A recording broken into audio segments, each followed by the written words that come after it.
खसारे का बजट है। कर्ज भी आप लेंगे, सूद भी कर्जों से है, बजट भी कर्जों से है, खाली जेब है। सबसे खतरनाक बात जो मिफ्ता इस्माइल साहब ये कह रहे हैं, वफाकी हुकूमत के पास जो कुल 6,800 अरब रुपए की कमाई है, मगर 7,300 अरब जो है वो अदा करने हैं सूद की मद में।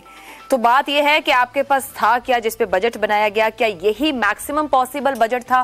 तनख्वाहों में इजाफा किया गया है, पेंशन की मद में इजाफा किया गया है, IMF के साथ डील होना अभी बाकी है। क्या इससे बेहतर बजट दिया जा सकता था या बेहतरीन बजट इसहाक डार साहब ने दिया है? क्योंकि एक रिकॉर्ड तो उन्होंने बनाया है 7वां बजट देकर। इसी पर गुफ्तगू करेंगे। 2023-24 का जो बजट दिया गया है, तालीम और आला तालीम के लिए 82 अरब और सेहत के शोबे के लिए 26 अरब रखे गए हैं। लैपटॉप स्कीम जो कि प्राइम मिनिस्टर का प्रोग्राम है, उसके अंदर 10 अरब रुपए की रकम मुख्तस की गई है। एक डिफरेंट कहा जाए या मुख्तलिफ अंदाज में IT सेक्टर को फैसिलिटेट करने की कोशिश की गई है, जिसके ऊपर थोड़ी बात भी हुई। IT बरामदात बढ़ाने के लिए 0.25% की रियायती शरह लागू की जा रही है। साथ ही साथ SMEs का दर्जा भी दिया गया है। गुफ्तगू के लिए हमारे साथ शरीके गुफ्तगू रहेंगे डॉक्टर खाकान नजीब साहब, खुर्रम शहजाद साहब, मोहम्मद जैगम खान साहब हमारे साथ हैं। गुफ्तगू के सिलसिले को आगे बढ़ाते हैं। एक बार फिर से खुर्रम शहजाद साहब, बजट आपकी नजर से गुजरा, आप इस पर राय भी दे रहे हैं, तज्जिया भी दे रहे हैं। अगर मैं रखूं, क्योंकि बहुत सी रिस्ट्रिक्शंस या रिस्ट्रेंट भी थी इस बजट के साथ, जब आप ये कहें कि आप खाली जेब हैं और आपको बजट बनाना है 25 करोड़ अवाम के लिए, किस तरीके से बजट बनाया जा सकता है?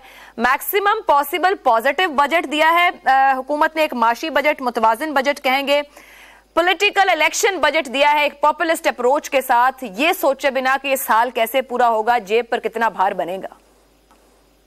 जी अस्सलाम, शुक्रिया मुझे शो में लेने के लिए। देखें, पहली बात तो ये कि इस पे शायद हमारा एक कंसेंसस होगा कि ये एक पॉपुलिस्ट बजट है, और जब आपकी किटी में कुछ होता नहीं है और आप पूरा का पूरा जो है उसे कर्जों के थ्रू फंड करने की बात करते हैं, कर्जों के थ्रू पूरा करने की बात करते हैं, तो इसका मतलब ये है कि जो खसारे का बजट है, और इतना डीप खसारे का बजट है जो कि आपको शायद आप अफोर्ड ना कर सकें। और ये भी हमें देखना चाहिए कि एक्सपेक्टेशंस हमारी बहुत ज्यादा होती हैं हमेशा बजट से, लेकिन एक्सपेक्टेशंस को हमें लो रखना चाहिए, ये देखते हुए कि आगे इलेक्शंस हैं और कोई भी पॉलिटिकल गवर्नमेंट जो होती है वो डेफिनेटली इस चीज को अकाउंट फॉर करती है कि उसका पॉलिटिकल कैपिटल इस बजट डॉक्यूमेंट के थ्रू जो है रिकवर हो सके। और खासकर जब लास्ट ईयर में आप होते हैं तो डेफिनेटली इस गवर्नमेंट ने भी ये करना था और ये ज़हन में रखना था कि आगे जो है 2 महीने की मेरे ख्याल में गवर्नमेंट का टेनर बाकी है, और 2 महीने के बाद एक इंटरिम गवर्नमेंट आ जाएगी और उसके बाद फिर नई गवर्नमेंट आएगी, इलेक्शंस होंगे, नवंबर में होते हैं, फिर दिसंबर जनवरी में जाके आपको एक नया जो है वो मैंडेट मिलेगा किसी गवर्नमेंट को, चाहे कोलिशन गवर्नमेंट हो या मेजॉरिटी हो।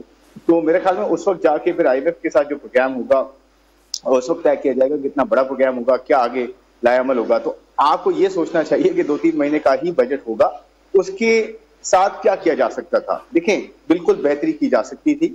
टैक्सेस जहां लगाने, देखिए 2 एरियाज हैं, टैक्सेस और अखराजात। टैक्सेस जहां लगाने चाहिए थे वहां ऑफकोर्स नहीं लगे, और अखराजात जहां से कम करने चाहिए थे वो कम नहीं हुए। तो डेफिनेटली ये एक जो है वो जो एक कहते हैं स्ट्राइकिंग अ बैलेंस, और खासकर जब अनयूजुअल सर्कमस्टांसेस होते हैं, जब आपके साथ IMF नहीं खड़ा हुआ, आपके पास $25 अरब की पेमेंट है वेरी नेक्स्ट ईयर, और आपके पास सिर्फ $4-4.5 अरब आपकी किटी में पड़े हैं। तो सबसे बड़ा सवाल ये होना चाहिए नंबर 1 कि आपको ये मैनेज कैसे आप करेंगे। आप पूरा का पूरा अपना कर्जा रोल ओवर भी कर लें अपने बायलैटरल के साथ, यानी कि सऊदी अरेबिया, चाइना, UAE इन सब के साथ, और वर्ल्ड बैंक IMF भी आपको कहे जी आगे कर दे कर्जे, फिर भी $6-7 बिलियन का शॉर्टफॉल बनता है। तो वो आप कैसे पूरा करेंगे? तो मेरे ख्याल में गवर्नमेंट ने शायद इस चीज को नहीं कंसिडर किया उस तरह से कि हमें जो है IMF के साथ जाना है और IMF के साथ एक कुछ कड़ी कोई एक एफर्ट्स करनी है और फिर इकोनॉमी को जो है ना वो ट्रैक पे लाना है। उन्होंने ये सोचा कि हम जो है टैक्सेस लगाते हैं, एग्जिस्टिंग टैक्स पे से टैक्सेस लगाते हैं, और अपना जो एक पॉलिटिकल कैपिटल है वो बचाते हैं। एग्रीकल्चर को आपने मुराद दी, आपने जो गवर्नमेंट एम्प्लॉइज को मुराद दे दी, पेंशन में कुछ दे दिया। इससे बहुत बेहतरी हो सकती थी अगर टैक्स एडिशनल टैक्सेस ना लगते। खुर्रम शहजाद साहब, कतरा कलामी की आपने बड़ा वो पॉइंट रखा है जिसके ऊपर वाकई डिस्कशन हम भी गुज़िश्ता 1 घंटे से कर रहे हैं। आपने इसमें एक बात बोली, मैं उसको थोड़ा चाहूंगी आप इलैबोरेट कीजिए। आपने कहा टैक्सेस जहां लगाने थे वहां नहीं लगाए, अखराजात जहां कम करने थे वहां नहीं किए। जरा हमारे लिए थोड़ा खोलिएगा, क्योंकि एक तो टैक्स तो एक कोई टैबू बन गया हमारे यहाँ के, उसके ऊपर ना खुल के बात होती है, ना उसके लिए कोशिश होती है, ना कोई रिफॉर्म्स होते हैं। कहाँ टैक्स नहीं लगने चाहिए थे, लगा दिए गए, और कहाँ से अखराजात हो सकते थे कम, हुकूमत ने नहीं किया। देखें, सबसे पहले टैक्सेस कहाँ लगाए जा सकते हैं, हम सब ये बात करते आए हैं। 3 एरियाज हैं बड़े जहाँ पर टैक्सेस लगते तो कम से कम 1 ट्रिलियन, वैसे तो उसका एस्टिमेट 2 ट्रिलियन और 3 ट्रिलियन है, कम से कम 1 ट्रिलियन या 500 से 800 अरब रुपया एडिशनल जनरेट हो सकता था। नंबर 1 जो है ना वो रिटेल सेक्टर है। रिटेल सेक्टर आपकी इकोनॉमी में 20% कंट्रीब्यूट करता है और 1% जो है वो टैक्स देता है। इसी तरह एग्रीकल्चर सेक्टर है, वो 20% इकोनॉमी का, अब तो शायद 22-23% दोबारा हो गया है, और 1% टैक्स देता है। इसका मतलब ये हुआ कि पूरी इकोनॉमी का जिन सेक्टर्स का कंट्रीब्यूशन 45% तक है वो सिर्फ 2% टैक्स देते हैं, और बाकी जो सेक्टर्स हैं जिनका वेट 55% है वो 98% टैक्स देते हैं। तो आप देखें कि टैक्स किस तरह से बेहतर हो सकता था और कहाँ पे टैक्स लगाना चाहिए था। लेकिन ऑफ कोर्स आपको पता है ट्रेडर्स और रिटेलर्स ये सारे एक वोट बैंक का भी हिस्सा होते हैं। डेफिनेटली बहुत मुश्किल है। इसी गवर्नमेंट के पिछले फाइनेंस मिनिस्टर ने लगाया था, उनके लिए प्रॉब्लम हो गई थी, कोर्स वो दोबारा से वापस ले लिया। अब मैं आता हूँ खर्चों पे। खर्चों में आपको सैलरी इंक्रीजेस जो आपने 35% दिया है, 25% से 35%, आपको वो कम देना चाहिए था। हम ये नहीं कह रहे कि नहीं देना चाहिए था, कम देना चाहिए था, बट उसकी जगह BISP में इंक्रीज ज्यादा करना चाहिए था। तो अजीब सी बात यह है कि सिविल सर्वेंट्स की तनख्वाहों में 35% तक इजाफा किया है, जबकि बेनजीर इनकम सपोर्ट प्रोग्राम जो कि गरीब से गरीब के लिए होता है उसमें सिर्फ 12.5% इंक्रीज है।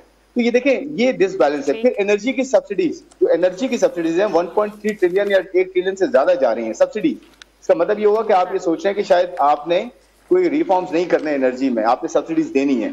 तो देखिए कितना खर्चा बच सकता था जो आप बचा के, और टैक्सेस जो है सही जगह लगा के, और फॉर्मल सेक्टर से टैक्सेस कम करने चाहिए थे।